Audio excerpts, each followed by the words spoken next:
Hello,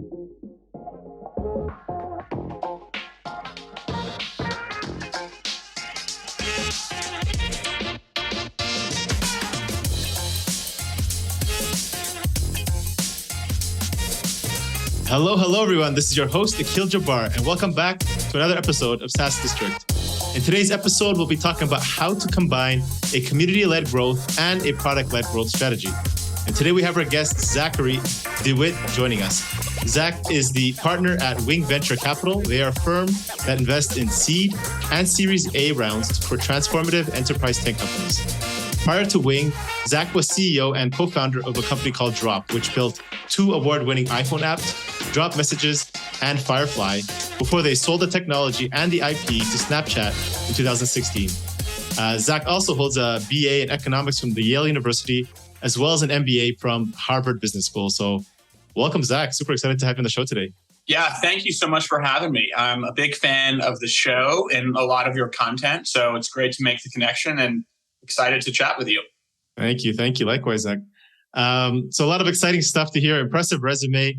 But before we get into the nitty gritty, just let's start from the top. Community-led growth. I mean, that seems to be a hot topic these days. People love it. But can you give us a quick, background, what exactly that means, and how does that compare to product-led growth when it comes to SaaS? Yeah, absolutely. So community-led growth is a powerful emerging go-to-market strategy that's gaining momentum in the startup community. So what do we mean by community-led growth? The way I think about it is community-led growth is a go-to-market strategy in which companies build and foster vibrant communities of passionate users and customers who ultimately become advocates and influencers. So you can think about this, instead of relying on your product to do the selling or your sales team to do the selling, you almost rely on your users and your community to do the selling. And so what are some ways in which a community can help the business? So I think there are many. So, one of them is customer acquisition, right? In today's world, we tend to trust people more than we trust brands. So social proof matters a lot, and it's a very valuable currency. If you go on Twitter and you see people talking about how much they love Notion or how much they love Figma, you may try this product simply because you're seeing an online trusted community talk about it. So these referrals matter. It's valuable social currency. It's a signal of strong community-led growth. And it's a way to spread the product, across your community. And there's certainly, we can talk into some strategies how to do that. Companies like Notion, for example, they have structured programs where they build community advocates and they have referral programs. And so they actually incentivize users to do that. But we can talk more about that later. And so just going back to, why does community-led growth matter and what's its benefit? So another benefit, in addition to customer acquisition, is upselling, right? So communities often help drive engagement, and they come together, they share best practices, they share their content, they share their success stories, their templates. And this just creates, more materials, more use cases, removes friction for users as they go deeper into the product and are more likely to try new features and upgrade to a more premium package. Certainly, it helps with customer support too. Oftentimes, like Tesla, for example, is a really strong community. You could argue it as community-led growth. Tesla, a lot of the how-tos and the forums online are powered by users. So if you want to figure out why your window's stuck, you're probably going to read a forum that a user generated that content for, as opposed to Tesla generated themselves. And lastly, a huge benefit of community-led growth is product feedback. A vocal community is not shy about sharing their product feedback, both in public and in private, like in Slack channels. So you just have a tighter feedback loop, with your user base when you have a very vibrant community. So we're moving from sales-led, which is your team doing the selling, to product-led, which is your product doing the selling, to community-led, which is going beyond product-led growth. And it's more than just your product doing the selling. It's your community doing the selling and really supercharging them with passion and advocacy for your product and company.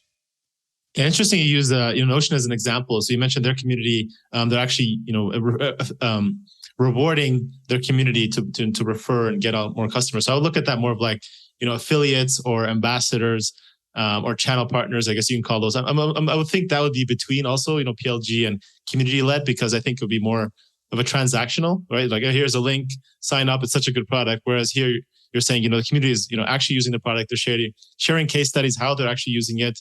It's a lot more intimate, not just of the transactional way. Would you agree with that? I do agree, absolutely. And so you're right. It's a very gray area between what is product led, and some of that may be referrals, both in-app referrals or external referrals or links. And then it's a gray area into what is actually community led. And so it may be like Notion. You can Google, Notion ambassadors, and the whole Notion ambassador program. It says they're passionate volunteer enthusiasts who teach and share Notion with others. And some of those ambassador programs are paid, and some of them are volunteer. So I know Notion has different levels of programs. And so I think for their Notion Ambassadors program, they are free. So they are volunteer, they're not paid, but Notion equips them with materials, right? So Notion gives them, special, admin access to the community forum. So they can put their post towards the top, or they can moderate their communities, right? So part of what I think is powerful about community led is actually tagging and identifying your power users, who's organically communicating and speaking up most in a lot of your online community forums, and then empowering them with materials, with support, with kind of a dedicated person you can talk to if there are questions, to spread the good word even more. So I think you're spot on. There is a bit of a gray area where product-led growth stops and community-led growth starts, and there's certainly a spectrum.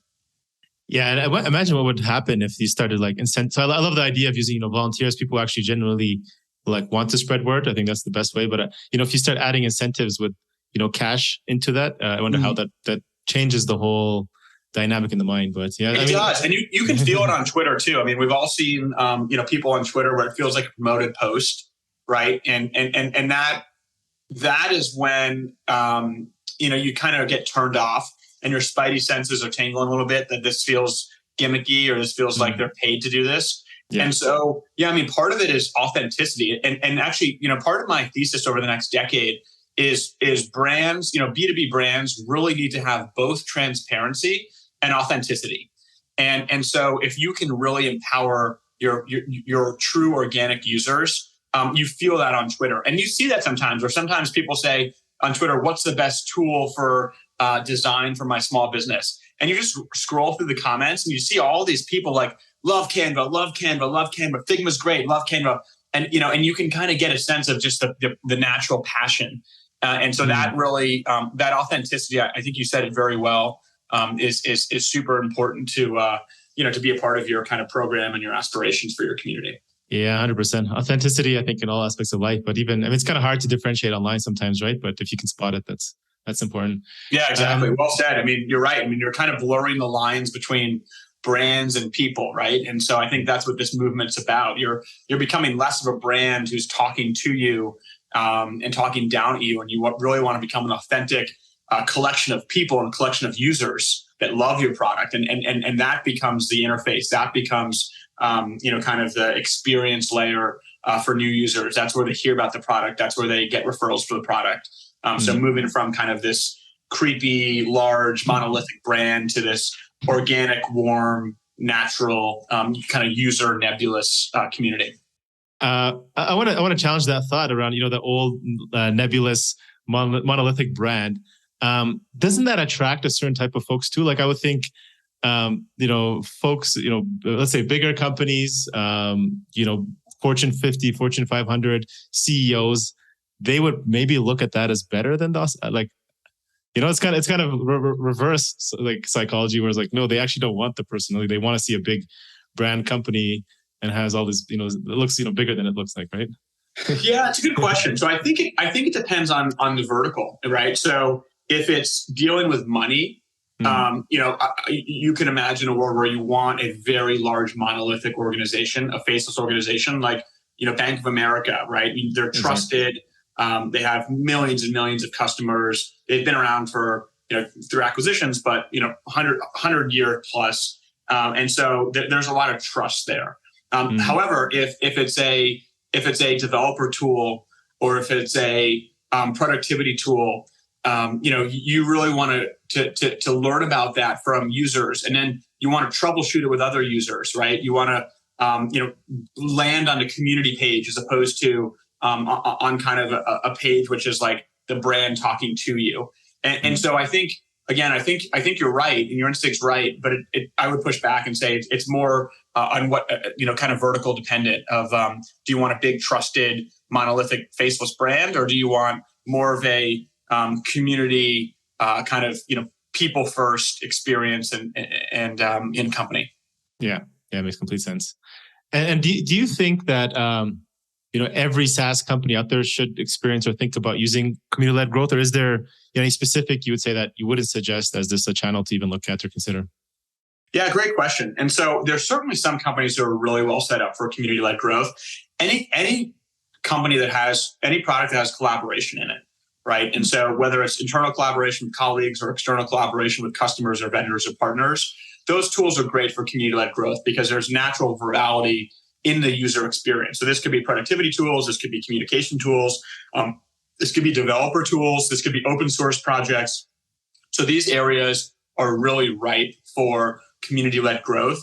As you move to more traditional SaaS, for example, I'm thinking like an HR product who's sold to multiple stakeholders, kind of top down, that's a little bit harder to do community-led growth. Now, I think it's still important to invest in community. And that's part of, when I talk to large companies, that's part of the message I'm telling them that, hey, community really matters. And so even though it may be a top-down sales process with multiple stakeholders for kind of a, like Workday, as you can imagine, people still want to go on and see the community, feel like people are using it, feel like they can troubleshoot, feel like they can ask questions and get quick responses, feel like people really value the service. And so my advice is every SaaS company should invest in a community.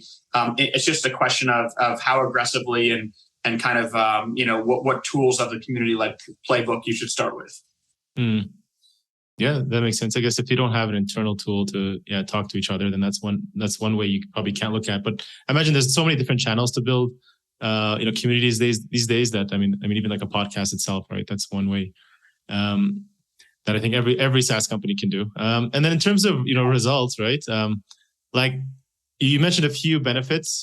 So it's at the beginning of the episode. Can you share maybe some results of what you've seen, maybe some metrics or a case study showing between, like, was there a company you guys worked with that, between starting with product-led growth and maybe move towards community-led, and what was the results of, before and after? Yeah. So one of the companies that I work closely with is a company called Copy.ai, which is an automated writing tool and platform. And Copy it's still an early company. It's, we led the Series A last year. So it's only a couple of years old. I think it's 2.5 years old at this point, but they're starting to really push into community-led growth. There's a very vibrant Twitter community.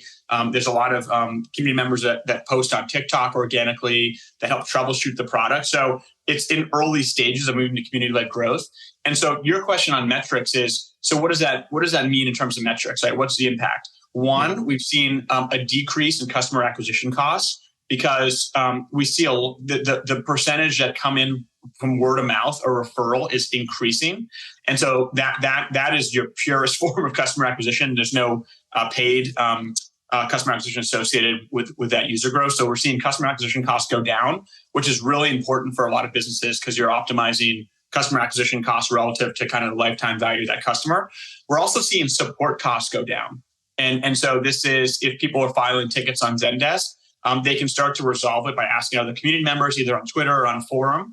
And so the number of kind of customer service reps we're seeing that we need to hire is stabilizing. And actually, they can spend their time on some of the high value, more complicated questions and problems where the community can kind of help each other out and answer some of the lower hanging fruit questions. And then also, we're just seeing more engagement across the board, right? When you have all of these, almost like kind of cross user network effects where they're learning from each other, they're creating templates, they're posting about how they did something online or a new use case. It just expands the surface area for other existing users. And so that's been really powerful too, in terms of seeing, that plays out and seeing faster upsells and upselling to, team products sooner. Yeah, I'd imagine that on top of, CAC dropping, your conversion rate might go up as well, right? Exactly. Yeah, that's a really good point. Yeah, conversion rate goes up from free to paid. Yep. Yeah. So interesting. Like, so you mentioned, TikTok as a community. I wouldn't have thought of that for, a company like Copy.ai, but That's one place. And you also mentioned, a forum and Twitter. Were these things that you guys kind of thought out and say, okay, we've got this company, we're not using community right now. Here are some ways where we can start. Okay, we're going to start writing content on TikTok, creating content, and then are we going to add these, Twitter, this location and a forum that people can go and voice what's going on, and would rather just build this and let it kind of flow on its own, or how do you guys manage it? Great question. Yeah, really good question. I would say it's a mix. I would say it's a bit of push and a bit of pull. And so what I mean by that is, listen, we wanted to invest in Twitter, and so we started working with a few influencers and that was paid to get the word out there. I think at that point, what we realized is, hey, this is starting to spread. Like, if we paid 3 influencers posting about it, some of their followers started using copy, and they would post, oh, copy is a great way to brainstorm an essay I have to write for college, or it's a great way to write about, a marketing blog post for my job. And so we started seeing that spread organically. And then there's things you can do, like you can create little challenges on TikTok that go viral. You can send people swag, so they can, wear a copy of a hat in a video. You can kind of create, as I said, some challenges and some incentives. And so you basically want to start a very small fire and just watch it for a little bit and see how it burns and see how it grows. And then you can add more fuel to the fire and invest in those channels in a bigger way. So, Twitter is the same way. Like we see Twitter all the time. People post about copy AI. There's a user called Easlo. His handle is Hey Easlo, EASLO. He posts all the time about his favorite tools. And so he was posting all the time about how great copy is. So the team got in touch with him and tried to understand why and figure out he's ultimately a power user and figure out how can we create more people sharing like you did, what caused you to share. So you can kind of study some of this behavior and invest. And then also we're going to invest in a forum as well. We want to use a modern forum service. Right now we have a Slack channel with some of our users. So just giving them more avenues to communicate with other users and giving them more avenues to communicate directly with the company and give them, kind of giving them like a hotline to talk to the product leader or the CEO if anything comes up. Yeah, that's super smart. I like that strategy. I wouldn't have thought TikTok, but I mean, I'm actually not even surprised. But I mean, Twitter has always been true and tested, and SaaS companies, I find if you know how to find creative ways like you mentioned, I think it could be great. But if I'm a SaaS company, I'm just building out or whatever stage I'm in of my product development. When should I start thinking about creating my community? And maybe if you can give us some steps, and it's like, how can we do this right and make sure we get to success here? Yeah, it's a good question. So the first thing I think you want to do is you want to see who are your power spreaders, right? And so who are people that are naturally sharing already? Who are people that are posting often in forums? And then you want to have meetings with them, right? So this is the research phase, right? So why do you love our product? Why do you feel compelled to post about it in our forum? Why do you feel compelled to post about it on Twitter? What do you get out of it, right? And so really kind of understanding that psyche. And then you basically want to try to create programs that creates more ambassadors or more passionate users. And so it may be a paid program where you go out to some of your power users and say, hey, listen, we'll set up this referral program for you, or we'll set up this ambassador program for you. We'll send you a bunch of gear. We'll give you tools and tips and material you can post about. We'll give you, sneak access to our upcoming product set and product launches, make them feel really special. And so I think that's really important. The other thing that starts to happen is you start to see people actually creating on top of your platform. So you want to give people tools to build on top of your platform. So, I use Notion as a canonical example of great community-led growth, because if you look at Product Hunt, I would say every day, I look at Product Hunt every day. I have the app on my home screen on my phone. Every day, there's 1 or 2 Notion apps or Notion templates that people are launching. That is really powerful, right? So Not only are they evangelists and promoting Notion and spreading the good word, but they're actually creating content, tools, apps, templates that make Notion better for every other user. So there's this compounding effect. And so part of it is Notion, their product is set up where people can build templates, right? Their product is set up where people can build kind of custom plugins or custom apps. And so I think you want to be able to set up a product to do that, right? Where you give users power, you let them build on top of you, let them share what they're building. Figma does this really well. They have you can go to figma.com/community. You can see all their plugins that their users build. And so they really showcase what the community is doing and giving them tools to do that. So I think that's the second step. Is like once you set up this ambassador program, this evangelist program, you want to make your app and you really want to make it a platform where people can build on top. And so not a lot of apps do that. Figma and Notion were early to that. And I think we'll start seeing that a lot more and more. Yeah, it makes sense. So if I'm maybe in the building stages and I'm thinking of sharing, so I see this a lot, right? On some communities where people are often sharing updates to their platform and get people excited, I guess, things like Superhuman and a few other, great, they've done a really good job with that. At what moment do you think is a good time to be sharing with the community to test, and say, okay, hey, we're here. Or hey, we've got this new thing, right? I mean, how often should you be doing this and keeping people of the community excited? I think it's a great question. I think with your power users, if you can get your power users into a Slack channel with you or a Discord channel, you want to be sharing product updates every other week, maybe every week. Just let them know you're building, let them know you're responsive, let them know you hear their feedback.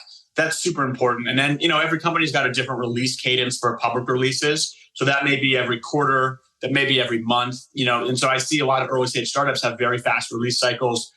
Every month they're sending product email to their entire user base. Here are new features. Hey, we hear you. We hear your feedback. We're building for you. And you really make the user feel heard, right? Because if you think about this, really community-led growth is making your product and experience a two-way street. We use products. I'm sure you use many SaaS tools and in your work, you invest in tools. And so you're constantly, you want improvements, you want change. I want Slack to do certain things. I want Superhuman to do certain things. I want Stripe to do certain things. And so when you feel heard and you feel like they're really responsive to your input, it deepens your affection for that product. And so closing, I think the best product-led growth companies and the best community-led growth companies have a really tight feedback loop between product and community. Yeah, I always feel, the struggle there is I was like, you don't want to be bothering these folks. These people have, their full-time jobs or whatever it is. Right. But it's like, hey, can you get, and you're asking them for free, I guess, stuff, right? Maybe you do give them some stuff and, but you kind of feel like, hey, I'm wasting this person's time, or like I'm asking them too much. If you're every week, you're like, hey, can you give me feedback? Hey, can you give me feedback? How do you kind of think about that if I'm a SaaS founder? Great question. Yeah. And you really want to be careful not to push people too much or annoy people. And so that's why I think if you can really observe who are these superpower users that are always talking to you, always posting feedback, always sending tickets in, and you can get a sense of they're almost opting in through their behavior that they want to engage more. And so that's who you want to bring into this tight community of kind of product of immediate product feedback. So it's a really important point. The other thing I'll say is that SaaS tools today become our identity, right? There's this movement of bring your own tool to work. The average tech company uses 50 to 60 SaaS tools today, according to the Okta Work Report. Wow. And so these are tools that users want. Some users bring in Slack, some users bring in Tome, some users bring in Tango. All these kind of emerging new compelling startups, and they want to introduce it with their team, and they want to be first. They want to, hey, I'm cool. I'm going to know this is what other great startups are using, other great teams are using. And so they take a lot of pride in it, and it actually becomes who you are and becomes your identity. And, I've seen people on Twitter post the tools they use in their bio, right? Or and so that's or just post on LinkedIn all the time. And so you want to get into that. I think this is true. I think the best companies become cults, right? Figma is a cult. You look at Twitter, people are ride or die Figma. People have Figma tattoos. When people start getting tattoos for a SaaS product, you've activated your community, right? And the other thing we haven't really talked about is events. And so Figma has done a great job with their FigCon, their Figma conference, and bringing users from all around the world to incredible cities to meet each other, to talk about design, to push design forward. Another great aspect that communities start doing is they actually help educate their user base. So Figma really values learning and education. There are all of these videos on Figma's website where I can learn how to design, I can learn best practices, I can learn modern practices and what's kind of cutting edge. And so reinvesting in your community, giving them content, I think is super valuable as well. So yeah, it's there's a lot of cool stuff going on with community and people, as I said, people kind of get to cult status and that's a sign. I want to invest in any company where there's people who are getting a tattoo with that company's logo. Yeah, no doubt. I mean, that's also probably why Adobe decided to acquire Figma as well. I don't blame them. That's a great 100%. deal. Yeah. And I feel like that's the trend going to be, right? Future is like, show me your resume, but part of that, you got to include like your tech stack. Is like, here's what I can use and what I bring to the table. I think that's going to be the future. It's fascinating. People take a lot of pride in it, right? I'm sure you talk to a lot of founders and operators that are talking about their tech stack and their tools, and they're opinionated. And so it's very cool. It's fun to watch. I mean, it's really the consumerization of enterprise. That's a term people have been talking about for a decade, but just like people take a lot of pride in what consumer products they use, what car they drive, what t-shirt they wear, what shoes they wear, right? It's the same thing at work. You want to express your identity at work. What presentation tool do I use? What communication tool do I use? What dev tools do I use? That says something about me. It says something about my style. It says something about my, my aesthetic. Yeah, I guess it's like your work clothes, right? Behind the screen. Exactly. This is how I dress. All right, that's interesting. Exactly. So that's why. And listen, what aesthetics really matter to me too. I mean, I probably miss investment opportunities because of this. But when I look at a company's website, even if it's a seed company, I hold it to a really high standard. Like, do they have attention to detail? Do they have? Is the brand thoughtful? Does the brand stand for something? Do they feature kind of their community and their product right on the homepage right away? And so it's tough. A lot of teams will say, "Oh, we're just a seed company. We just hacked together a website." And for me, that's kind of a knock against the company if they haven't really put a lot of thought and care into the first experience, the website, the aesthetics, the color palette, the logo. Like, as you said, people love their shoes. They love their Nikes. They love the Air Force Ones, and the aesthetics really matter. And so that I want to see that expressed in SaaS brands today. Yeah, I can tell by your background, just by the level of detail in your new branding.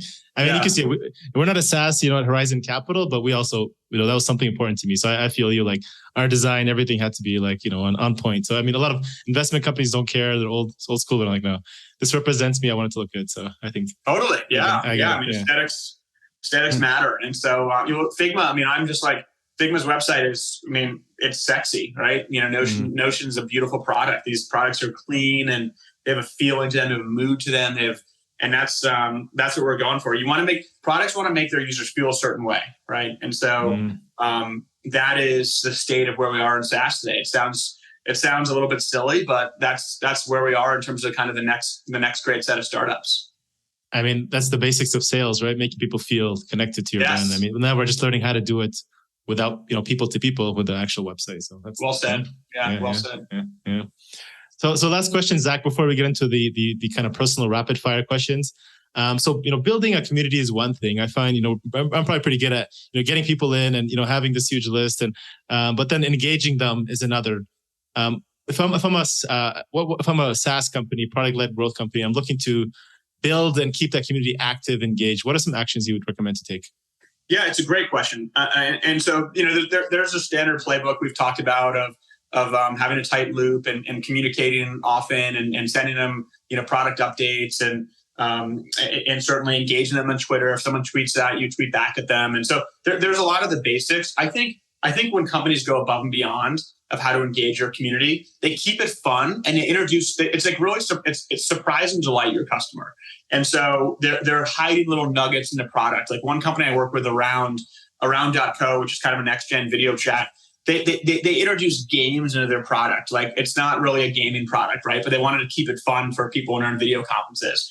They had little nuggets of like, seek like find and go seek. We hid something in this product release. Like who can find it first, right? And so surprising and delight your consumers. That's something a friend would do, right? A friend would mess around with you. A friend would have a sense of humor. A friend would would keep it fun and light and make you laugh and so the best again, like they extend and expand the range of emotions that you experience using their product. And so I think that's something that brands should do, because you're right. You don't want to just send them the boring email every month saying, here's our product release, like every Wednesday, second Wednesday of the month. No, you want to make it fun. You want to have, beautiful content, cool videos, but you want to make it mysterious. You want to make it humorous. You want to make it cryptic. You want to, have a little, hide something inside the product for them to find, right? And keep it fun and light and hide a little mini game. And so I think we're starting to see that more and more. People are really expressing their creativity in terms of kind of product launches and releases and just how they communicate with customers. And so that's that's kind of the next gen cutting edge stuff that we're seeing more of. I like it. I mean, it sounds so simple, kind of being a little bit more bold in your communication, but I mean, it's tough. I mean, most people think that you got to keep it simple and just don't make it too personal. But I love the idea of making, like, as you're talking to a friend and you're just make it. But I can see the struggle on both sides, right? It's tough, but I mean, I'd love to try it out. Yeah, and especially today, it's just noisy out there, right? I mean, you pick any category, and there's like 5 startups competing. And so you have to do something different. And I think the other thing is you have to stand for something. Like, I think where companies get lost with community is they don't stand for something. They don't have values. And like those, I heard a CEO talk of a very large private company recently, multi kind of decacorn company. And he was saying that every single board meeting, every single all hands meeting, they reiterate the company's long-term vision and the company's 2 or 3 strategic things they're working on this year. Everyone knows, prioritize these 2 or 3 things. This is what matters most. And I think that really matters too when you're engaging customers and consumers and users. You need to know what the brand stands for. You need to know what their strategic vision is, because oftentimes when I'm adopting a tool, it's a Series A or Series B company, I want to know if I'm going to use this tool and spread it and be an evangelist, like, where are you headed? I mean, do we have the same values? Do we have the same beliefs? In 5 years, are you headed in the right direction? Right. And so much of it is where you're going. And so you need to communicate that to users. Yeah. That's awesome. Well, this is really good, Zach. I appreciate all you've shared here. I think there's a lot of good insights for people to start applying. Yeah, I've enjoyed it. I'm excited to try it as well, some of these things. So, all right, ready for the rapid fire questions? Yeah, let's do it. Yeah, let's do it. All right. Zach, what's one activity you enjoy outside of work that gets you into flow state?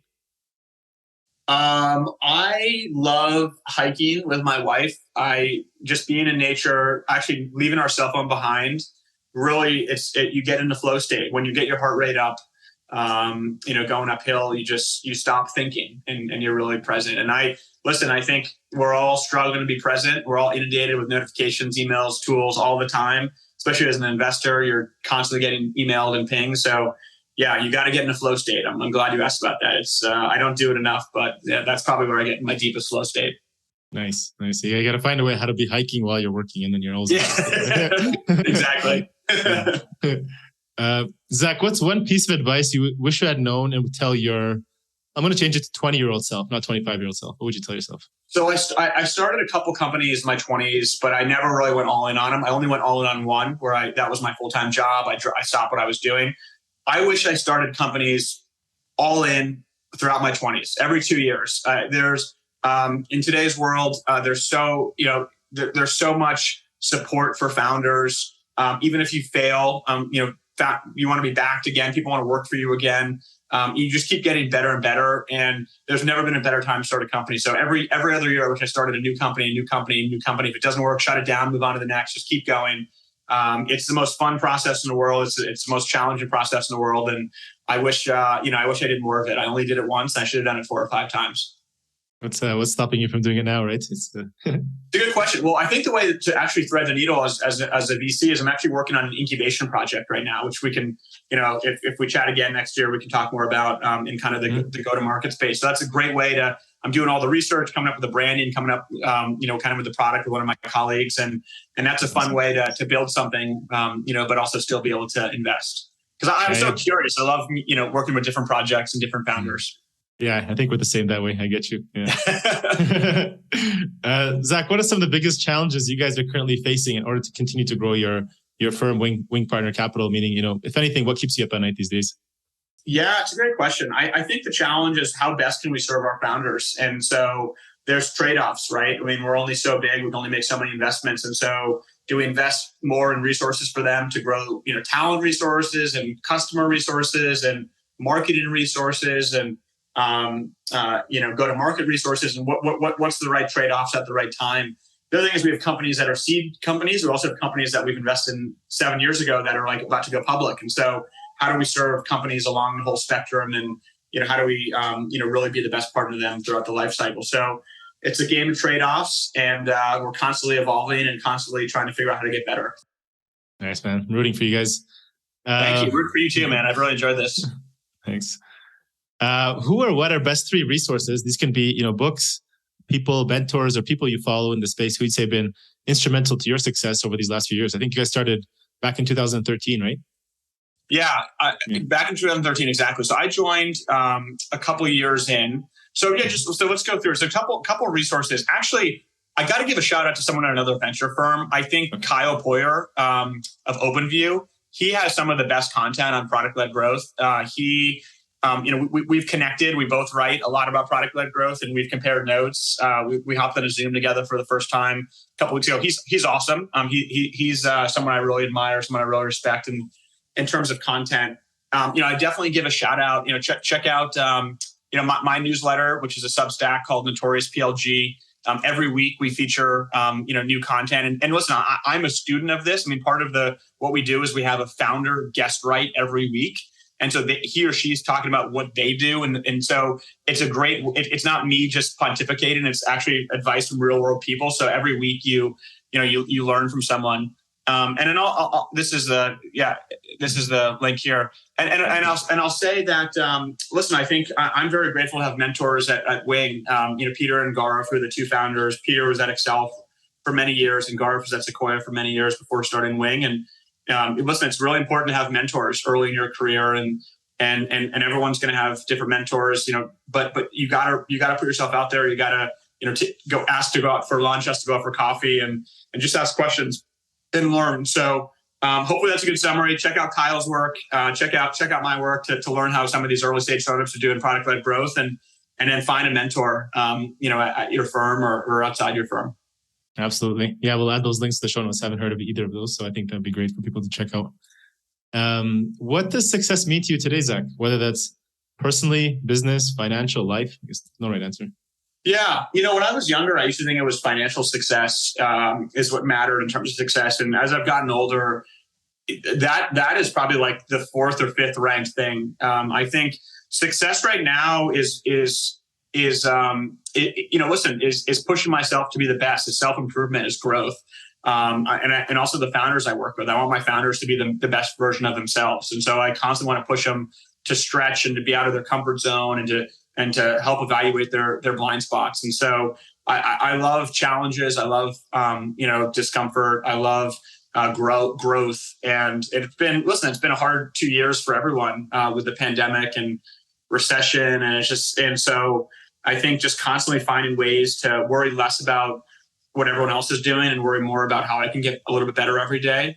Actually, my favorite athlete is Tom Brady, and he talks about that. He just wants to be 0.1% better every day. And if you do that for 20 years, you're really incredible when the dust settles. And so that's what I strive to do, and just kind of block out the noise and just keep pushing myself. And that's where I get a lot of enjoyment out of, and the much more so than financial success or any other type of kind of more material success measure. Yeah, absolutely. I love it. Yeah, we'll follow the path of the turtle, not the rabbit who's kind of, or the hare that goes different directions. Right? Just give where you want to go, and if you're sticking on your line, you're feeling pretty good, right? Exactly, and yeah, so that's picking markets you like, working with great people, and just keep learning. And that's why doing this weekly Substack has been super helpful, because every week I learn something. And it's just, I feel so lucky to that people help me work on it, and I can feature great founders in it. Yeah, absolutely. No, thank you, Zach. Where can founders, anybody listening, want to get in touch with you, learn more about you and your company, or if they want to maybe pitch their company if they're looking to raise their Series A or seed round? Yeah, listen, any SaaS company I'd love to meet. My email is zach@wing.vc, or you can find me at Twitter @Zachary DeWitt. And love to hear from you. Always my DMs are open, and certainly excited to learn what you're working on. I think it'd be great to connect. And I've really enjoyed this. You've asked very thoughtful questions. I've learned a lot from you, and I've learned a lot from your content, and hopefully we can do it again sometime next year. Yeah, absolutely. We will. Next one will be a challenge, because I know you love challenges. So I'm going to try to put you on the spot and see what you do. Yeah. Well, listen, if things are moving so fast, it's probably going to be the next hot kind of growth category beyond community-led growth. So you can challenge me to try to articulate what's going on in the growth channel. I love it. Look forward to it. Awesome. Thank you so much. Thank you.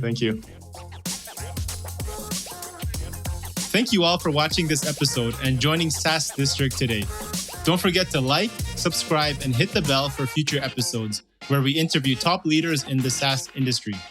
If you're a SaaS company looking to grow and unlock the true value of your business, get in touch with us at Horizon Capital, and myself or one of our consultants will provide a free assessment to help you get there and hit your goals. If you have any feedback or suggestions for this podcast, please comment down below and help us improve our content for you all. Thanks again and see you on the next one.